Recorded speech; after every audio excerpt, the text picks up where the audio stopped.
a lot of things that are going on in my life right now.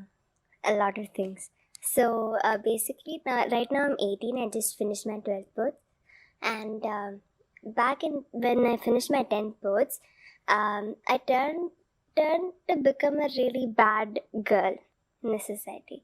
So that sort of caused me to lose the loss of my parents' trust in me, every single drop of it, and they got really scared, and they didn't know what I was becoming. They tried to understand, they didn't know what I was trying to do.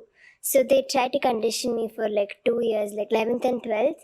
They took full control, and then they said there are 10 promises, you need to keep each and every one of them, and it's extremely important that you keep them so that you become a better person. I tried to understand what they're trying to say. They said, so these promises had things like you need to be honest, and you're going to be a girl who's happy, who's fun, who's all of those things. And many things like that. And I didn't really understand any of those promises, but I was still made to make all those promises every single day of my life. And they kept an eye on every single thing that I was doing, and that's how 11th got over. Then in 12th, I became a captain in my school because I was so good, and it was just so good that I didn't do anything wrong. According to them, I was perfect. And after that, again towards the end of 12th, when I was going to write my board exams, I just exploded. I didn't know what I was becoming. Again, I didn't know. Like, I was becoming something that they wanted me to become, and I was just not able to understand what is happening to me. And then after that, I am a teenager, so I fell in love with a boy. And that was in my dad's office. He owns a company, and I was interning there, and I fell in love with an employee. So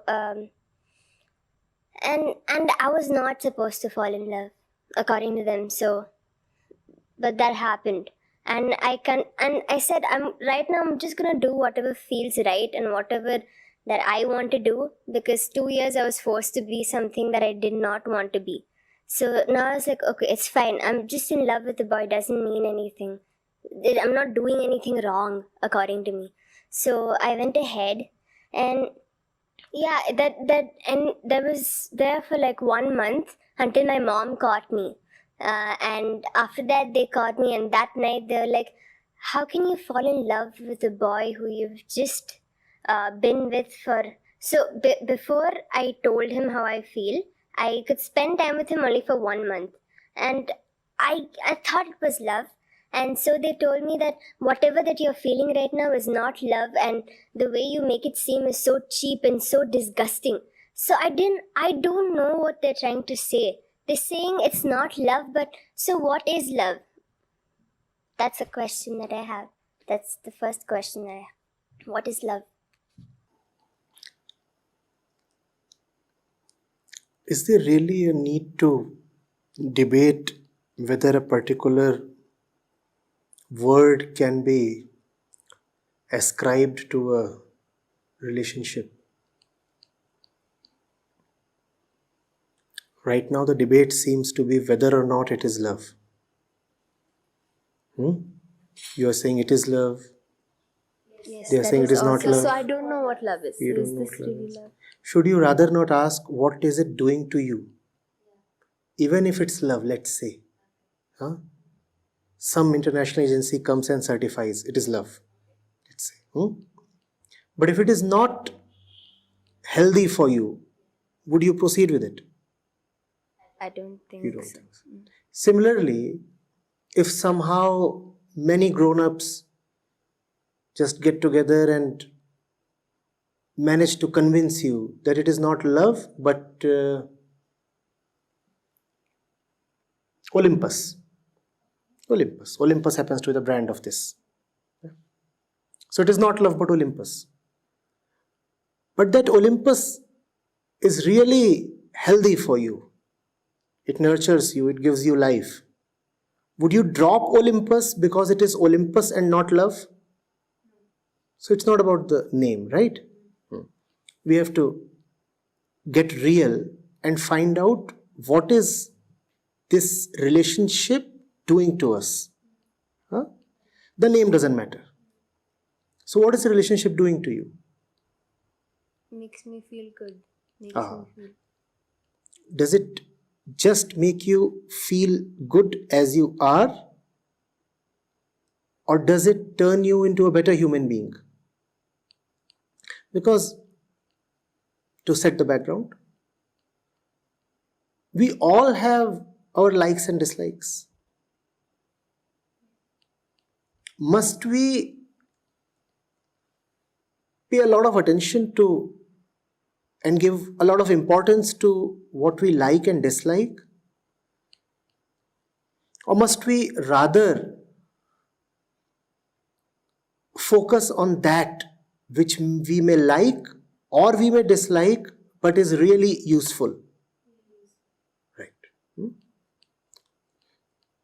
So, love that feels good or a relationship that feels good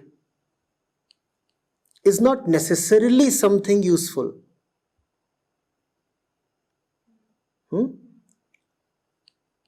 Pizza feels good. We know it's not very useful. Right? Is the relationship really elevating you, advancing you in some sense? In a sense, I don't think so. Okay. Are you able to look at yourself and the world with more clarity and maturity after this relationship? Not really. No, not with me. Then there is not much to it. I'm not saying it's evil or something. It's not significant. It's just one of those things. And that does not mean that you have to necessarily drop the boy or something. One can just be, I told him what happened, and I told him that I'm choosing to take a break from this, and probably and they said that it. So when my parents told me that love, what you're feeling right now is not love, and it's cheap and it's disgusting. They also told me that right now wait, find yourself first, and maybe then go ahead and start a relationship, because right now if you do that, you might lose yourself in the process. So they said find yourself. no, you cannot find yourself just all of a sudden. Even finding yourself requires that you investigate your relationships. This self-knowledge cannot come to oneself except by looking at the stuff one is related to. Self-knowledge cannot happen in a vacuum or in isolation. See, it's all right. You are a human being. You can relate with some other person. There is nothing disgusting or offensive about it as such. But yes, there is no particular need to call it love, because love has cultural associations. It somehow becomes a big thing in the eyes of many people the moment you say it is love. One teenage girl, one teenage boy, obviously they can talk to each other, they can hang out with each other. It's okay. Be mindful of what the company of that person is doing to you. Be very, very alert about that, and equally alert if you really wish well to that person, that boy, what your company is doing to him. Is it a good investment of your time when you are with him? Or could you have expended your time in a better way? What kinds of thoughts does that person introduce in your mind? What kinds of thoughts do you induce in him? Are you becoming more insecure, or are you getting more rooted in yourself? Have feelings of jealousy and possessiveness started occurring to you or to him? You have to be alert about these things. You have to see how your mind is being impacted in that relationship, in the company of that person. If the impact gives you peace, if the impact enables you to look at everything with a clearer eye, proceed. If not, then you should reconsider. But there is no need to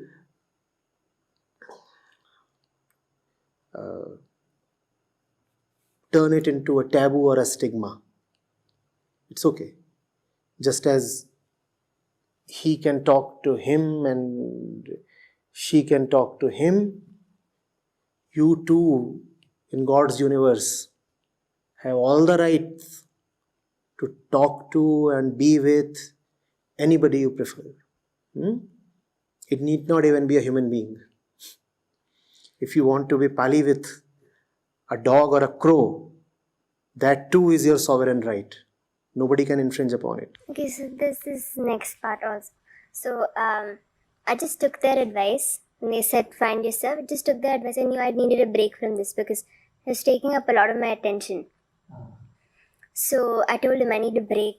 I'm sorry I'm doing this to you, but because he was really broken. Like broken in the sense he called me and then he's like, so I called him. So this happened on Monday. And on Tuesday, I called him and I said, all of this has happened and I think we can just be friends for now. I just need some time and I need to figure things out.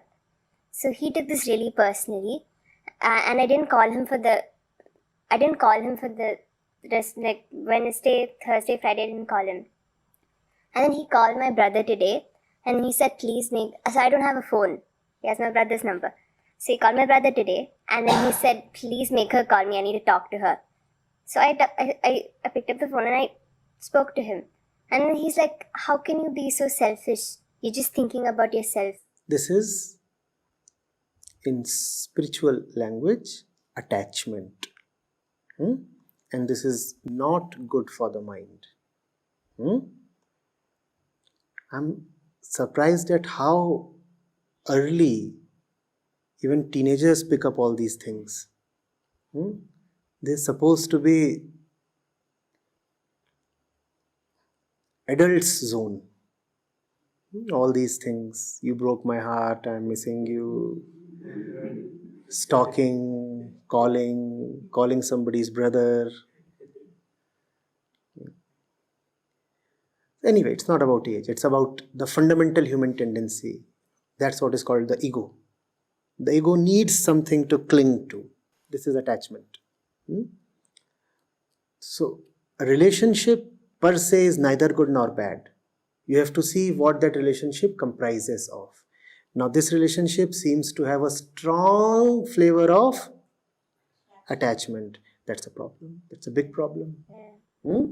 I realized that, so I wanted to drop it and I told him that. You don't really have to drop it in a cruel way. So I told him that we can just be friends. Yes, that's right. And even now he's like, how can you do this to me? So But what are you doing to him? that I am just being friends with him and he can't take it. And that's no offense. That's no cruelty upon anyone. I told him that this does not have to just Then you break. have to see what all this implies.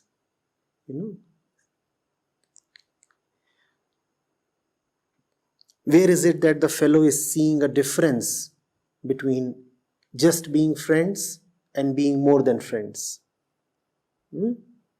Then you will probably see the role of lust as well. And then you will come upon another aspect of ego. It is very, very body identified.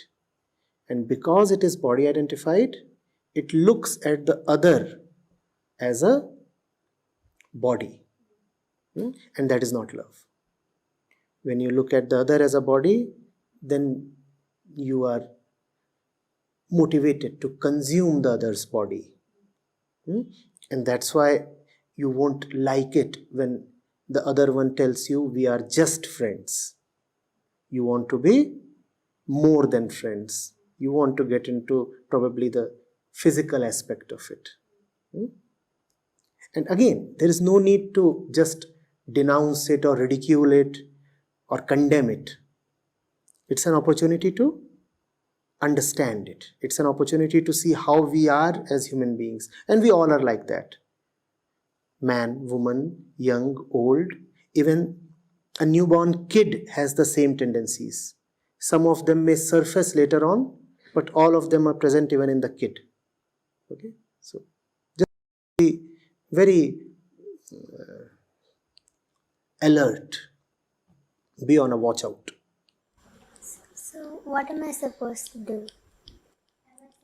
That is one question that I never answer. Huh? That's something that each one of us must figure out for herself. Once you know that the other is operating from base tendencies, do you want to encourage him further? You don't want to encourage him, right? Because if you encourage him, it would be bad for both you and him. Once somebody is in the grip of attachment, then his consciousness keeps falling. He keeps becoming more and more vulnerable to all the bad things. So you don't want to encourage attachment in somebody, right? Friendship is about wishing the other well. So do things that would probably help him get out of the attachment. Don't do anything that would be a cause of misery for both the parties. Okay?